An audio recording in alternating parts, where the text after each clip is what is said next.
Hi friends, welcome back to my channel. Kantham అసలు భాగవతాన్ని బయటపెట్టిన ప్రమోదిని ఈ వీడియోలో అయితే పూర్తిగా చూసేసి లైక్ చేయండి.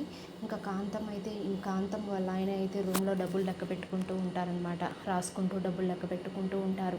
కాంతం అంటూ ఉంటుంది, ఓ మై హస్బెండ్ 10 లక్షలు మనకు మిగులుతాయి అన్నమాట అని చెప్పగానే కాంతం వాళ్ళ ఆయన అయితే, అవునే నా బంగారం, నీకోసం 10 లక్షలు దాచిపెట్టాను నేను అని అంటూ ఉంటాడు.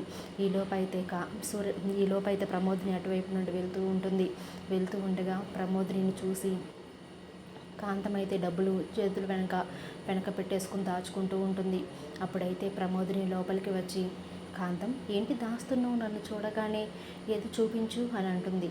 ఏముంది అక్కాయ్, ఏమీ లేదు, ఏమైనా ఉంటే నీకు చెప్తాను కదా అక్కాయ్ అని చెప్పేసి అంటూ ఉంటుంది కాంతం.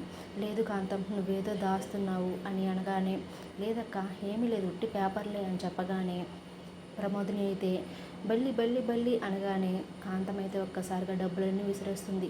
ఏదక్కాయి బల్లేది అనగానే, బల్లి ఇంకెక్కడుంది, నీతో నిజం బయట పెట్టిద్దామనే బల్లి అని అన్నాను అనగానే, ఓమయ్యమ్మమ్మో ఎంత ప్లాన్ వేసాయి అక్కాయి నువ్వు అని చెప్పగానే, ఏంటి ఈ డబ్బులు కాంతం, అయినా ఇంత డబ్బులు మీ దగ్గర ఉండే బదులు అత్తయ్య గారు మామయ్య గారు పెన్షన్ డబ్బులతో ఇంటిని మెయింటైన్ చేయలేక ఎంతో కష్టపడుతున్నారు, వాళ్ళకి మీరు హెల్ప్ చేయొచ్చు కదా అని అనగానే కాంతం అయితే, ఇది మా డబ్బులు కాదక్కాయే, పిన్ని వాళ్ళవి, చీటీ కట్టడానికి ఆయన తీసుకొచ్చి ఇచ్చారు అని చెప్పేసి అంటూ ఉంటుంది.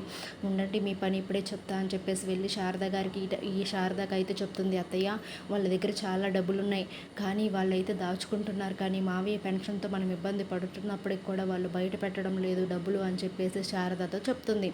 అలా చెప్పగానే ప్రమోదిని, నాకు ముందే తెలుసమ్మా, వాళ్ళ పని ఎలా చెప్పాలో నేను చెప్తాను, ప్రస్తుతానికైతే వాళ్ళతో నువ్వేం గొడవ పెట్టుకోకు, వాళ్ళు డబ్బులు దాస్తున్నారని నాకు ముందే తెలుసు, మనం ఇబ్బంది పడుతున్నప్పుడు కూడా వాళ్ళు బయట పెట్టట్లేదు అని చెప్పేసి అంటుంది శారద.